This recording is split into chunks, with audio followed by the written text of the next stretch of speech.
지난 시간에는 순종하는 삶에 대해서 말씀드렸습니다. 이 복음을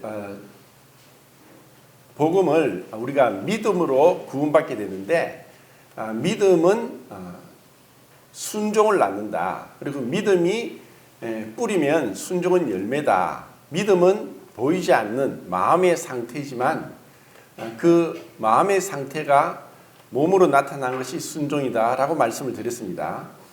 그런데 이것이 만약에 이 그리스도의 십자가의 사역이 없다면은 이런 순종도 율법이 됩니다.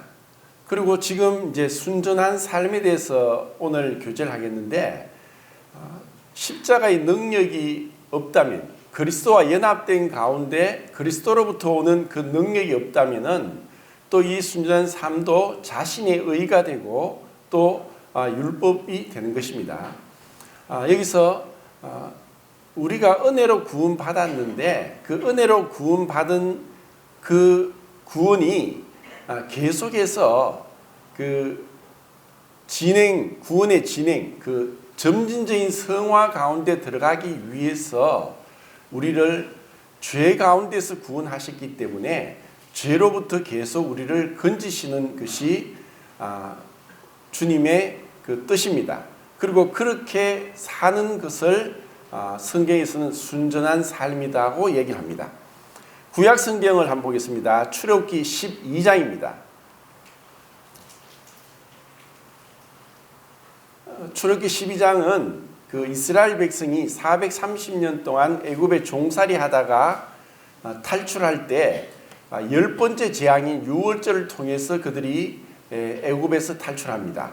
그리고 그 유월절이 이후에 있을 무교절에 대해서 말씀하는데 17절부터 20절까지 한번 같이 읽겠습니다. 12장 17절부터 20절까지 시작.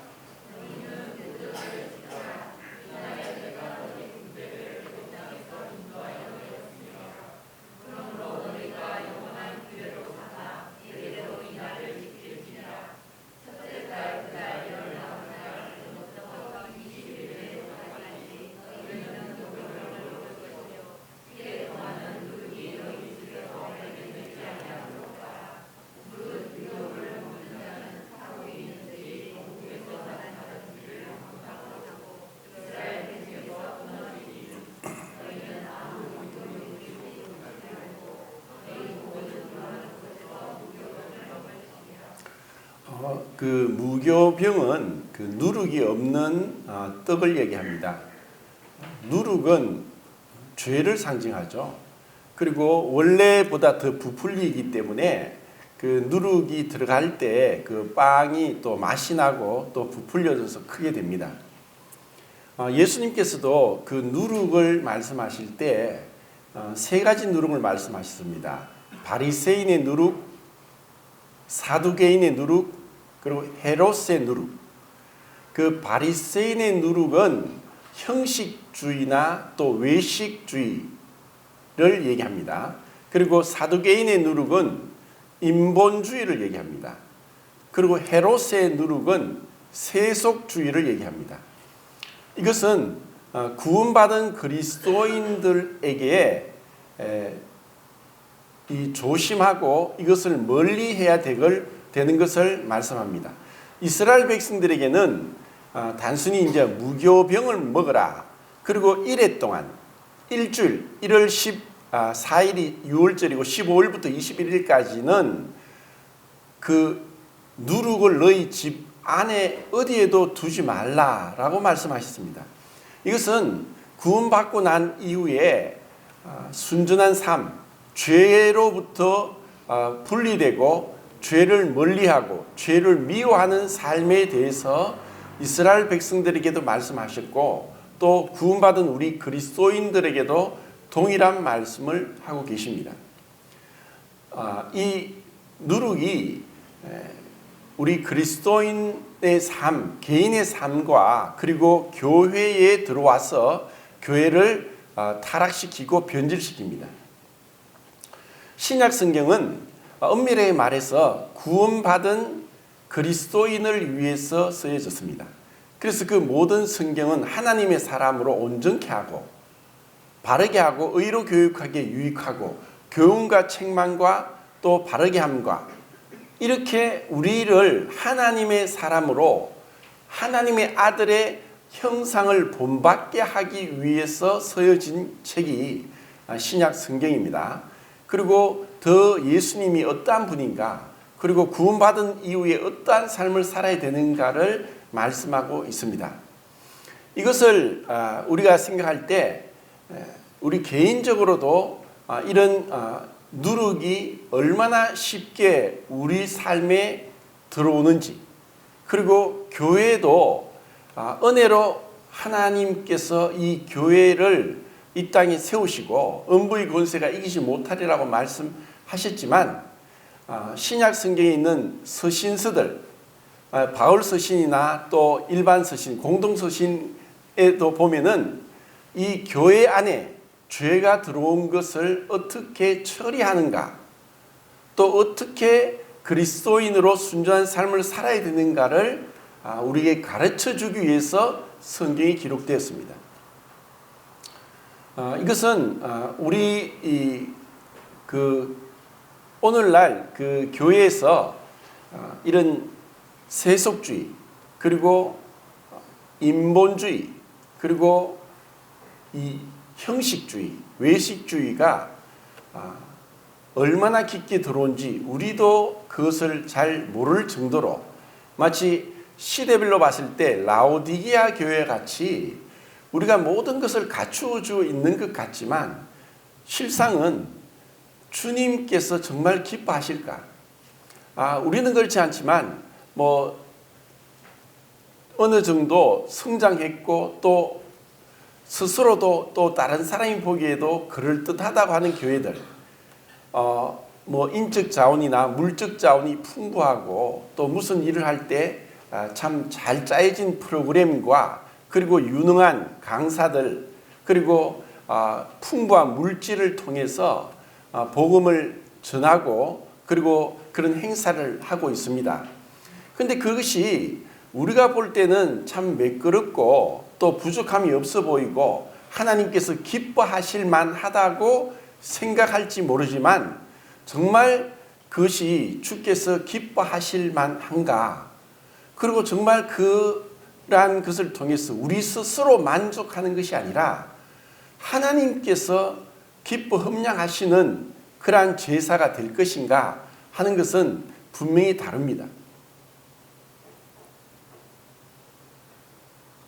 어떻게 보면은 우리는 주님이 오시기까지 우리가 하는 판단은 불완전하고 또 우리가 계획하고 우리가 추구하는 것들이 불완전해서 그것을 어떻게, 그러면은 어떤 마음으로 어떻게 해야 되는가, 하지 말아야 되는가, 이런 것이 아니라 믿음으로 행하되 우리 스스로 자만할 수도 없고 우리 스스로도 그것이 잘 되었다고 평가하지 않고 주님께 맡기는 겁니다. 그리고 우리가 믿음으로 행하면서 늘 우리가 예배 시간에 뜻과 잔을 두고 자기를 살피듯이 늘 주님 앞에 나오는 그런 훈련을 해야 됩니다. 그렇지 않으면은 우리 안에 우리도 모르게 이런 누룩이 들어와서 점점 부패시킨다는 것입니다. 고린도전서 5장을 보겠습니다. 고린도전서 5장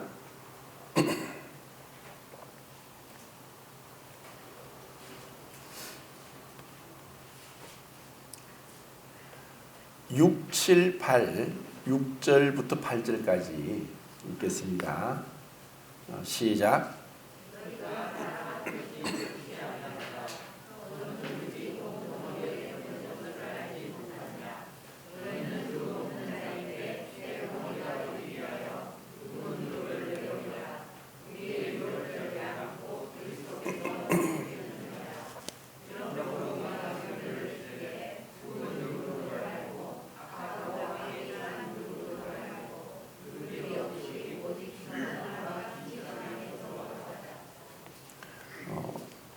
흔히 우리가 복음을 전하고 또 복음을 깨닫고 났을 때 그 기쁨, 그리고 참 모든 것이 변화된 것 같이 성도들도 기뻐하고 또 본인도 이 영원한 지옥 형벌에서 구원받았다. 하나님께서 내 모든 죄를 용서해 주셨다 하고 기뻐하면서 그렇게 이제 교회 생활을 합니다. 그런데 그것이 신분적인 변화이지 우리의 삶에 깊숙한 인격적인 도덕적인 변화까지 되기 위해서는 시간이 필요합니다. 흔히 이제 복음을 전하고 정말 변화되었다. 사람마다 다르지만 어릴 때부터 뱃속에서부터 교회를 다니고 그리고 언제 믿은지 모를 정도로 믿은 사람하고 정말 세상에서 허랑방탕하게 온갖 죄악 가운데 있다가 구원받은 사람하고는 겉보기에는 큰 차이가 납니다. 그래서 그냥 그 어릴 때부터 교회 다니면서 계속 교회 안에 있으면서 언제 믿는지 모르게 구원받은 사람들이 마치 그렇게 세상 가운데 온갖 죄악 가운데 뒹굴고 살다가 구원받고 변화된 모습을 보고 내가 구원받지 않았는가 하고 생각할 수도 있지만 그렇지 않습니다. 겉보기에는 그런 도덕적으로 타락하고 그리고 온갖 죄를 짓고 살다가 구원받았으면 어느 정도 분명한 변화는 있습니다. 그런데 그것이 그 구원이 계속해서 그렇게 하나님의 은혜 가운데 순전한 삶을 살고 죄의 형벌로부터 구원을 받았지만 죄의 권세로부터 구원받아가는 그 신앙, 경건의 훈련이 없으면은 다시 옛날로 어느새 모르게 돌아갈 수도 있습니다. 그렇다고 해서 우리가 그런 사람이 구원받지 않았다고 또 단정 짓기도 어렵습니다. 왜냐하면은 주님 당시에 또 제자들도 그렇게 성경에 기록했듯이 구원은 받았지만 어린아이 상태에서 자라지 못하고 미성숙한 상태로 머물러 있는 것이 참 근심인 것이 이 성경에 나와 있는 그 사도들의 편지에서 발견됩니다. 너희가 마땅히 단단한 식물을 먹어야 되지만 아직까지 어린아이처럼 젖이나 먹어야 되느냐? 너희가 언제까지 어린아이 상태에 머물러 있겠느냐? 이런 책망들을 볼 때 사도들에 의해 세워진 교회임에도 불구하고 그러한 모습이 있었다면 오늘날은 오죽하겠습니까? 그리고 이러한 것이 단순히 외형적으로 또 크고 또 번들이하다고 해서 그것이 성숙한 것은 아닙니다. 이 성숙한 것은 어쩌면 다른 말로 건강한 교회 또 건강한 성도라고도 표현할 수 있는데 사람이 덩치가 크다고 해서 건강한 건 아닙니다. 아니 키가 작고 또 몸이 왜소하다고 해서 건강하지 않고 키가 크고 덩치가 좋다고 해서 건강한 것이 아닙니다. 그것처럼 그 교회도 마찬가지입니다. 성도가 많고 물질이 풍부하고 또 좋은 예배당이 있다고 해서 건강한 교회라고는 할 수 없습니다. 그것이 비례하지는 않습니다.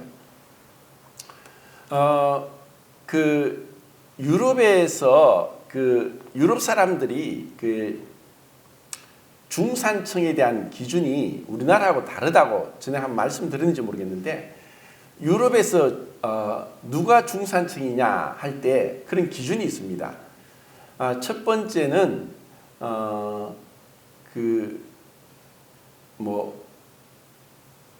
자기의 직업 외에 악기를 하나씩 다룬다든지 아니면은 특별한 어떤 취미가 있어서 그런 여가 생활을 하는데 굉장히 어떤 문화적이고 교양적인 생활을 할 수 있는 것. 그리고 두 번째는 얼마나 남을 위해서 봉사하고 있는가, 얼마나 남을 돌아보고 도와주고 있는가, 이러한 것이 그 중산층의 기준이라고 합니다.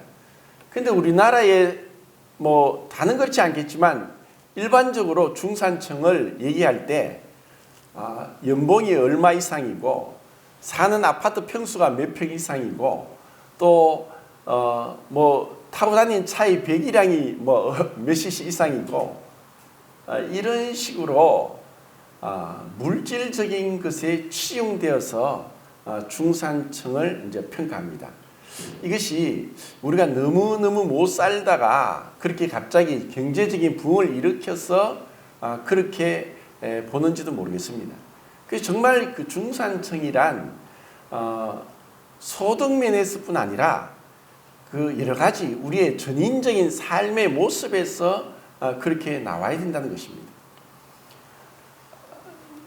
우리가 구원받고 나서 그 그리스도인의 삶을 사는데 흔히 이제 복음을 계속 제가 강조해서 반복해서 말씀드리는 것처럼 죄사함과 거듭남에만 치중해서 그것이 복음이라고 생각하고 그 이외를 그것은 복음이 아니라고 생각하면 큰 문제가 생깁니다. 마치 교회가 타가소나 거원이 될 수도 있는 거예요. 그리고 많은 성도들이 교회 사람들이 모인 곳에서 그곳에 가면은 항상 어떤 현상이 나타나느냐, 소수의 몇 프로의 사람들만 분주하게 바쁘게 일을 하고 다닙니다. 나머지 사람들은 구경꾼입니다. 예배 보러 간다 이렇게 얘기합니다. 그냥 앞에서 준비된 성가대에서 또 찬양대에서 그리고 준비된 성직자들에 의해서 잘 짜여진 대로 미리 계획된 대로 그렇게 진행이 매끄럽게 또 정말 보기 좋게 그리고 때로는 웅장하게 아름답게 감동적으로 그렇게 드려집니다. 그러면 교회 생활이 뭐냐? 일주일 중에 하루를 1시간 정도 교회 갔다 오면 이제 교회 생활이 끝난 것이고 이제는 나머지는 자기 마음대로 살아갑니다. 이렇게 하면서 우리가 양적 팽창은 이루었지만 질적인 성숙은 너무나 뒤따라가지 못함으로 인해서 교회가 세상의 지탄의 대상이 되고 있습니다. 그럼 어떻게 해서 우리가 성숙할 것이냐? 그것을 주님께서는 이 교회가 몸이다, 그리스도의 몸이다라고 하면서 우리의 몸도 아니 그런 얘기를 하죠. 걸으면 살고 누우면 죽는다. 우리의 몸은 서면 쓸수록 더욱더 건강해집니다. 만약에 뭐 팔이나 다리가 부러져서 깁스를 하고 한 달, 두 달, 세 달 있다가 깁스를 풀면은 그 팔다리가 정상인데도 움직이지 않습니다. 어느 정도 물리치료를 하고 또 재활을 해야 됩니다. 우리의 그 교회 안에서 지체들도 마찬가지입니다. 우리가 뭐 이렇게 부서별로 뭐 이렇게 나누어서 그렇게 활동을 하는데 이것이 의무적으로 하는 것이 아니라 주님의 은혜로 구원받은 것이 감사하고 기뻐서 할 때에 우리가 그런 봉사, 헌신이 주님 앞에서 우리를 자라게 하는 수단이 됩니다. 그런데 분명히 성령의 은사와 성령의 열매는 다릅니다. 성령의 은사는 우리가 구원받고 나서 은혜 받은 결과로 하나님께서 우리에게 교회를 섬기기 위해서 하나님이 주신, 정확하게 말하면 성령님께서 우리 각자의 능력과 환경과 또 기질에 맞게 주신 것이 성령의 은사입니다. 그런데 그 성령의 은사는 교회를 세우고 덕을 세우고 또 유익하게 하기 위해서, 성도들을 유익하게 하기 위해서 주신 것입니다. 그런데 성도의 은사가 풍부하고 부족함이 없었던 교회가 고린도 교회입니다. 고린도 교회는 성도들에게 주어진 은사가 풍부했습니다. 풍부한 은사가 12장에 보면은 여러 은사가 있는데 그런 은사가 있음에도 불구하고 고린도 교회는 미성숙한 교회였습니다. 그 박준영님이 자주 말씀하신 것이 오늘날 우리 교회가 고린도 교회보다 더 뛰어나다고 절대 말할 수 없다라는 말씀을 자주 하셨습니다. 고린도 교회는 온갖 문제가 있었고 온갖 죄가 있었습니다. 많은 누룩이 들어 있었습니다. 이런 고린도 교회가 성령의 은사가 부족한 것이 아니었습니다. 풍부한 은사가 있었습니다. 그런데도 그들이 도덕적으로 타락하고 죄가 누룩이 들어오고 그것으로 인해서 이런 사도의 책망이 필요했던 것을 우리에게 주는 교훈이 참 큽니다. 결국 성령의 은사는 풍부했지만 성령의 열매는 참 부족했습니다. 성령의 열매는 무엇입니까? 그것은 열매들이 아니라 단수입니다. 왜 단수이냐? 그것은 바로 그리스도입니다. 그리스도께서 우리를 통해 나타나시는 것이 성령의 열매입니다. 그런데 성령의 은사는 성령께서 우리를 마치 도구로 삼아서 복음을 전하게 하고 또 지혜와 지식의 말씀을 전하게 하고 봉사의 일을 하게 하고 또 여러 가지 은사들, 병 고치는 은사, 또 뭐 이런 권위의 은사, 승비의 은사 이런 것들을 통해서 구원의 역사가 일어나게 하고 성도들이 주님을 예배하고 하나님을 알아가도록 하는 교회 생활에 필요한 것들이 성령에 의해서 우리를 도구로 삼아 주셨습니다. 그렇기 때문에 흔히 우리가 이 성령의 은사, 우리 교회에서는 성령의 은사 중에 하나가 가르치는 말씀의 은사입니다. 지혜와 지식의 말씀. 이것을 이제 우리는 은사로 분별하죠. 그런데 이러한 은사가 풍부하지만 성령의 열매가 부족할 수 있다는 것입니다. 그것이 그의 인격적이고 도덕적인 성숙으로까지 변화시키지 못한다면 성령의 은사가 고린도 교회처럼 헛되게 사용된다는 것입니다. 자, 그러면은 이 누룩을 제가 세 가지로 얘기했는데 지난번에 또 제가 이 누룩, 죄에 대해서 세 가지 말씀드린 게 기억나는지 모르겠습니다.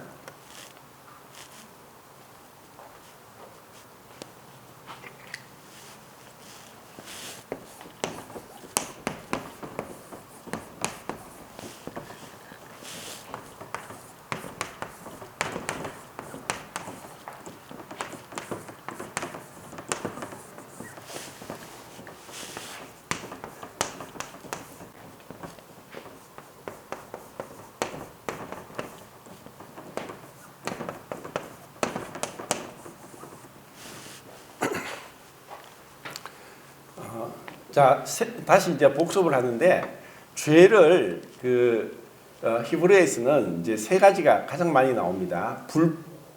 반역, 패사라고 해서 파사 한 걸음 한 걸음에서 이제 파생되었습니다. 우리가 걸어가는 발걸음이 사실 반역적이다, 하나님을 대적한다 이런 의미에서 반역은 의지적인 죄라고 볼 수 있습니다. 그리고 불법은 법을 어기는 것, 또 능력이 없는 것, 관역에 맞추지 못한 화살, 하타트라고 해서 이것은 우리 생각에 있어서 마치 메뚜기가 이리저리 뛰듯이 럭비공이 어디로 뛸지 알 수 없음 같이 탁구공이 그냥 이리저리 튀어다니듯이 우리의 생각에 있어서조차도 우리는 이 죄로 가득 오염되어 있습니다. 그리고 불의, 이것은 아본이라고 해서 이것은 이 감정적으로 우리의 감정도 흔히 뭐 여자의 눈물은 믿을 수 없다 그런 말을 하죠. 이 감정조차도 이 정결하지 못합니다. 그 눈물도 우리의 진실을 보여야 되지만 진실되지 않고 거짓의 눈물을 흘릴 수도 있고 본인도 자기 스스로 속을 수도 있고 남도 속일 수 있습니다. 그럼 이러한 가운데 우리가 살고 있으면서 어떻게 이 우리의 하나님의 은혜로 신분적으로 어렵다함을 받았지만 그 의롭다함을 받은 것을 칭의라 그러죠. 칭의는 내가 의로워졌다는 것이 아니라 의를 옷 입었다 아니면 그 의를 그 증가받았다. 이 뜻이 왜 그렇게 먼저 우리를 의로운 자로 만드시지 않고 의롭다함을 받게 하셨는가를 한번 생각해 보겠습니다. 예수님을 이제 둘째 사람 마지막 아담이라고 합니다.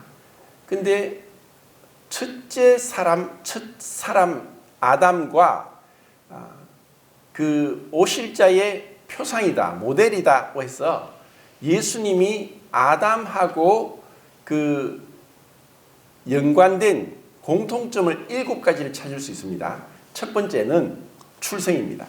두 번째는 그 무죄함. 세 번째는 아내가 필요했다는 것. 그리고 그 다음에는 아내를 사랑했다는 것. 그리고 그 다음에는 하나님의 저주를 받았다는 것. 그리고 인류의 대표자라는 것. 그리고 마지막 7번째는 그 정가의 원리가 같다는 것입니다. 자, 첫 번째 출생에 있어서는 아담은 부모 없이 하나님이 직접 흙으로 그를 창조하셨습니다. 그리고 무죄함에 있어서도 예수님도 처녀 마리아 몸에서 나셨고 아버지 없이 육신의 어머니는 있지만 육신의 아버지 없이 태어난 유일한 분, 오직 한 분인 오직 예수님만이 아버지 없이 출생하신 분입니다. 그런 면에서 기적적인 출생이고, 그리고 아버지 아담 부모의 아버지의 그 유전자를 받지 않고 태어난 것은 그 아담의 죄를 물려받지 않기 위해서 성령으로 잉태되어서 예수님은 죄가 없었습니다. 아담도 죄가 없었습니다. 그가 선악과를 먹기 전에는 무죄했습니다. 그리고 어떤 면에서는 거룩했습니다. 그런데 그 무죄함과 거룩함은 죄를 짓지 않는다는 것이 아니라 죄를 짓지 않을 수 있다는 그 가정이 들어가 있었습니다. 왜냐하면 그것은 피조물이고 하나님이 아니기 때문이었습니다. 그리고 아담은 처음 하나님께서 혼자 먼저 아담을 만드셨고 모든 동물들을 앞으로 지나가게 하면서 암수를 보게 하셨고 그 가운데 자신의 배필이 없다는 것을 보게 하셨고, 그리고 아담을 깊이 잠들게 해서 여자, 남자에게서 난 여자, 돕는 배필을 주셨습니다. 그리고 예수님께서 십자가에서 죽으시면서 로마 병정이 그 예수님의 옆구리에 창을 찌름으로 인해서 물과 피가 쏟아졌습니다.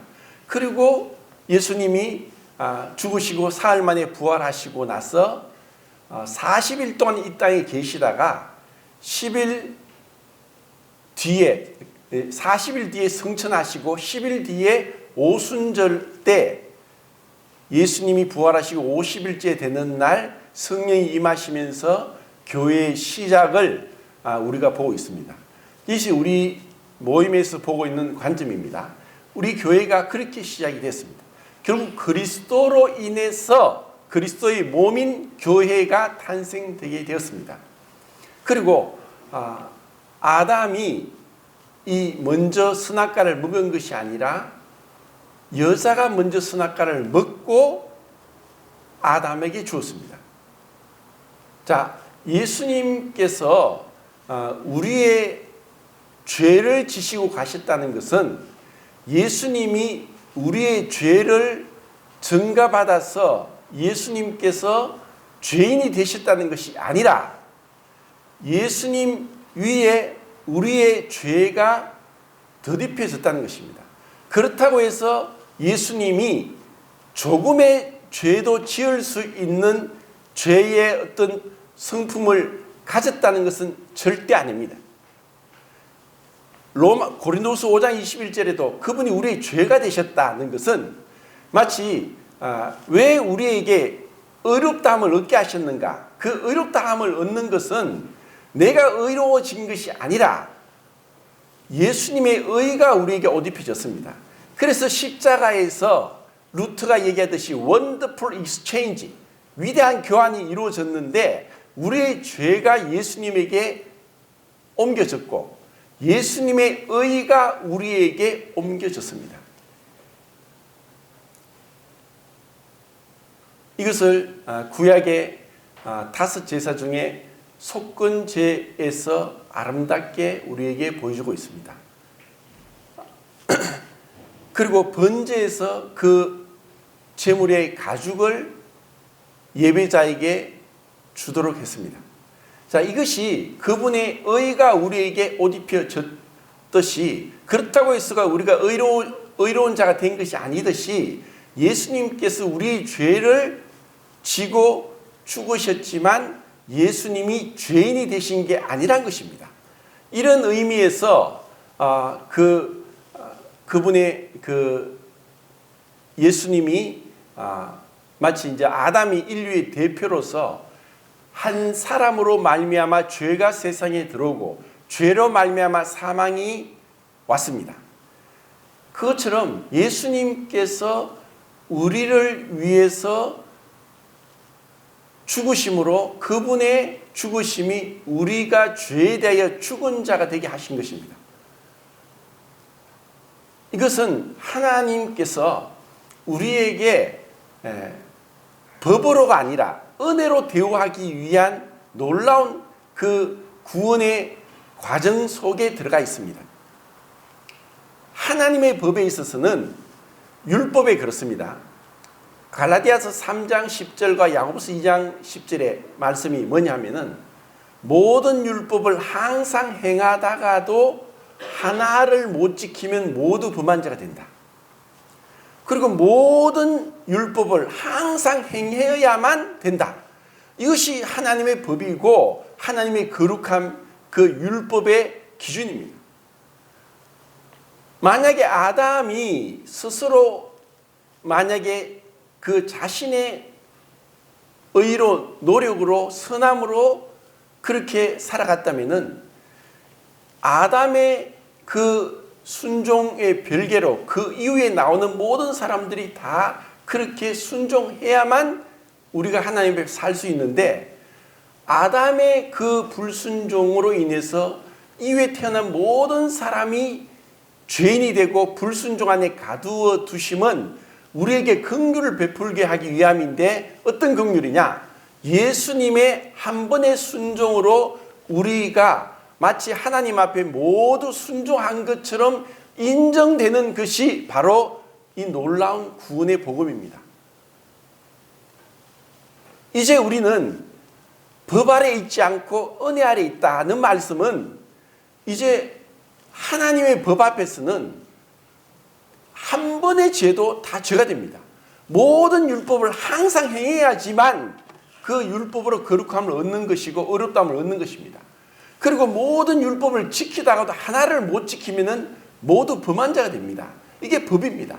내가 잘 살다가도 문제없이 세상에서 잘 살고 있다가도 내가 실수로 과실로 사람을 죽이면은 그 한 번의 죄로 인해서 이전에 내가 죄 없이 살았던 것이 다 무산되고 그것을 인해 내가 교도소에 들어가야 됩니다. 이것처럼 하나님 앞에서도 우리가 그런 가운데 법 아래 있던 자를 이 놀라운 하나님의 긍휼 가운데로 이끄시기 위해서 우리를 잠시 그렇게 불순종 가운데 가둬두신 겁니다. 근데 이렇게 해서 우리가 하나님의 은혜로 이제 은혜 가운데 들어오게 되었고 또 우리는 놀라운 하나님의 그 용서하심 안에 들어왔습니다. 그리고 이것은 더 이상 우리가 정죄함을 받지 않는다. 그리스도 예수 안에 있는 자는 결코 정죄함이 없다 하고 우리는 이미 죄 용서함을 받았습니다. 그런데 이것이 이 모든 죄로부터 사면을 받고 용서함을 받았을 뿐 아니라 이제 의롭다라고까지 칭함을 받게 되었습니다. 그리고 또 신분적인 거룩한 자다. 해서 성도라고 우리가 부름을 받았습니다. 그러면 이러한 성도가 되었지만 여전히 우리는 죄의 오염, 죄의 권세로부터 구원을 받아가야 되는 과정 가운데 있습니다. 그것이 지금 앞에서 제가 적은 것처럼 우리의 의지가 주님 앞에 굴복되는 것이 뭐냐? 뭐라고 했죠? 기도입니다. 생각이 절제되고 주님의 은혜 가운데 들어가는 것이 감사입니다. 우리의 감정이 절제가 되고 주님의 은혜 가운데 있는 것이 기쁨입니다.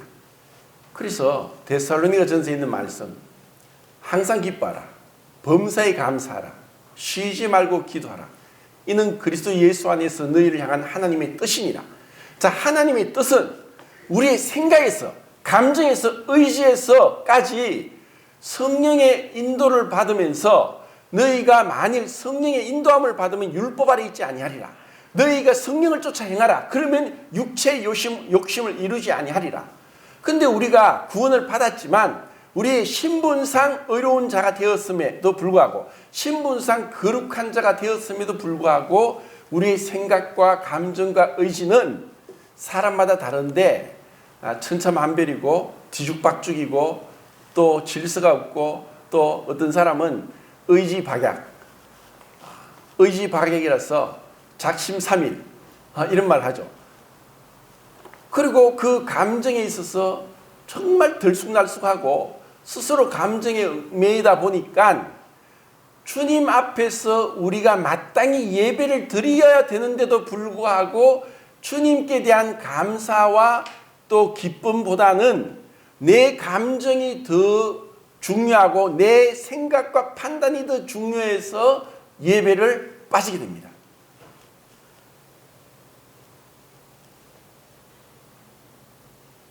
이것이 미성숙한 어린아이 같은 그리스도인입니다.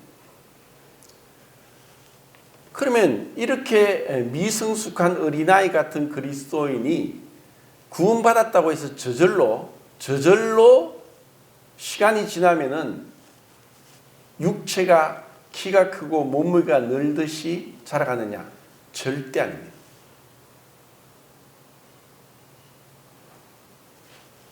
흔히 그런 얘기합니다. 육체적인 연령과 정신적인 연령은 다르다. 나이가 들었다고 해서 철이 든 게 아니고, 나이가 들어도 여전히 자기밖에 모르고 자기 중심성에서 못 벗어나는 사람들이 많습니다.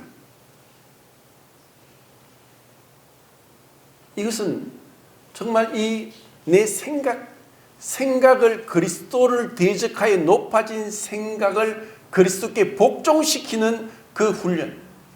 내가 아무리 그렇게 내가 생각하고 판단할지라도 하나님 말씀 앞에 엎드리고 말씀 앞에 내려가는 것, 굴복되는 것이 바로 순전한 삶입니다. 이 세상에 있는 것은 다 오염이 됩니다. 시간이 지나고 썩어지고 낡아지고 사라지게 되어 있습니다. 주님은 우리를, 이스라엘 백성을 430년 동안의 애굽의 종살이하는 데서 구출해 내시고 해방시키시고 그들을 가나안으로 인도하기 위해서 먼저는 너희 가운데 누룩을 다 제거해라. 그래서 순전한 누룩이 없는 순전한 진실된 그 뜻, 우리의 유월절 어린 양 그리스도를 우리가 먹고 그분 안에서 그분의 그 온전함, 진실함, 깨끗함 가운데 살도록 한 것이 구원이고, 이것이 구원의 시작이고 출발입니다. 그런데 이렇게 구원받았고 그렇게 좋아했지만 계속해서 우리가 이런 생각과 감정과 의지를 하나님 말씀 앞에 굴복시키면서 정결하게, 깨끗하게, 순전하게, 티나 주름 잡힌 것이나 흠이 없이 계속해서 정결하게 나아가도록 하는 것이 우리의 책임이고 우리의 의무입니다. 이것이 신앙생활이고 이것이 경건의 훈련입니다. 무엇이 무엇이 주님의 말씀보다 더 높아질 수 있고 더 앞설 수 있고 우선순위를 장악할 수 있습니까? 그 아무것도 없습니다. 그 아론이 제사장으로 부름받고 나답과 아비후가 이제 제사장이고 아론이 대제사장이었습니다. 그런데 나답과 아비후가 하나님이 명하지 않는 다른 불로 들이다가 제사장 옷을 입은 채로 불이 나서 옷은 타지 않고 그들이 불타 죽었습니다.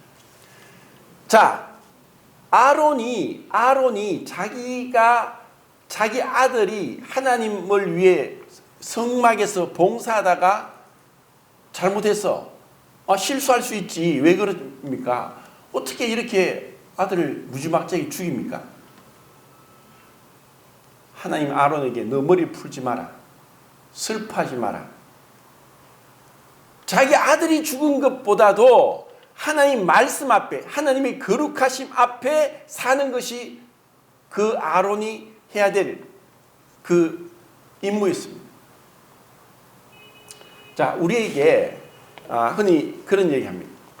창세기 22장에 아브라함을 향해서 백세 난 이삭을 번제로 바치라.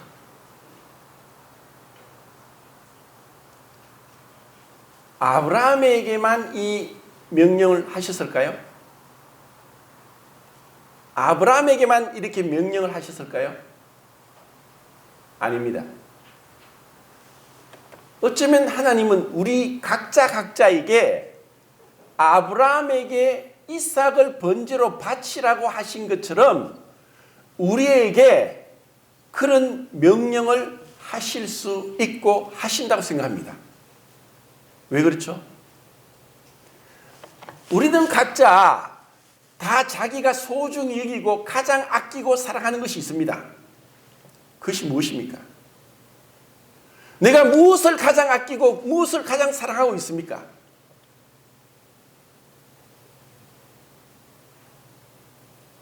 하나님 말씀입니까? 예배입니까? 교회입니까? 성도입니까?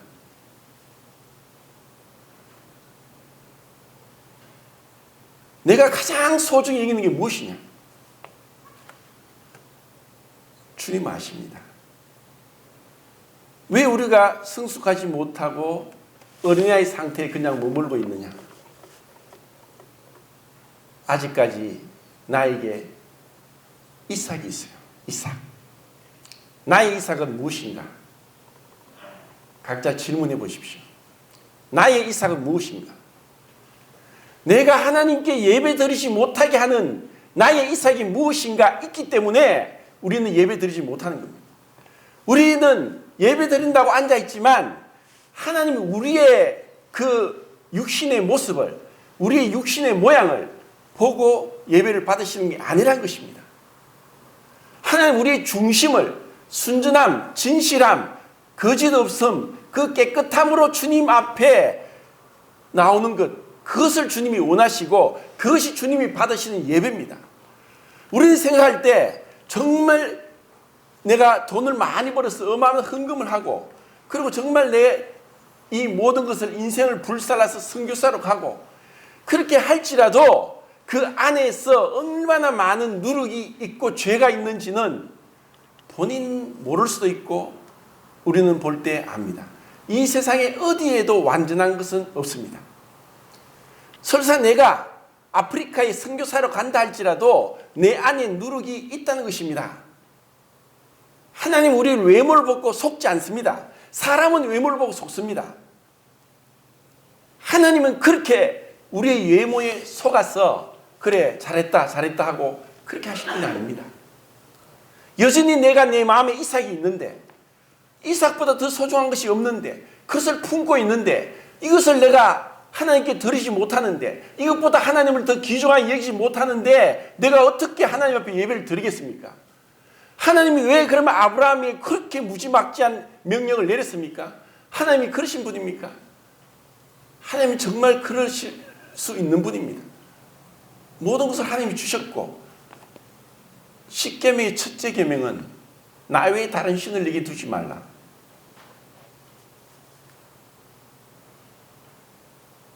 자, 빌립보서 말씀을 보겠습니다. 빌립보서 2장 12절부터 16절까지.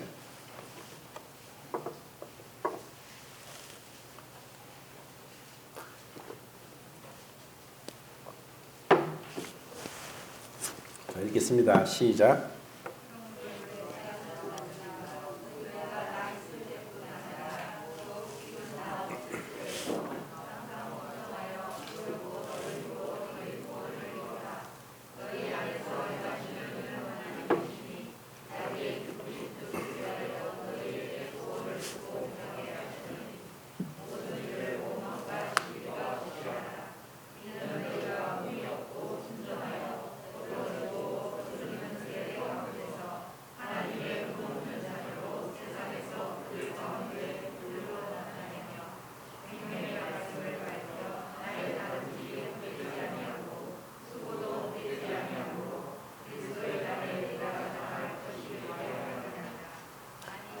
예, 그 시간이 다 됐기 때문에 그 빌립보 말씀은 이제 다음 시간에 나누기로 하고, 주님께서 우리에게 정말 순전함, 거짓이 없음, 진실됨, 우리 마음의 동기부터 헤아리고 계신다.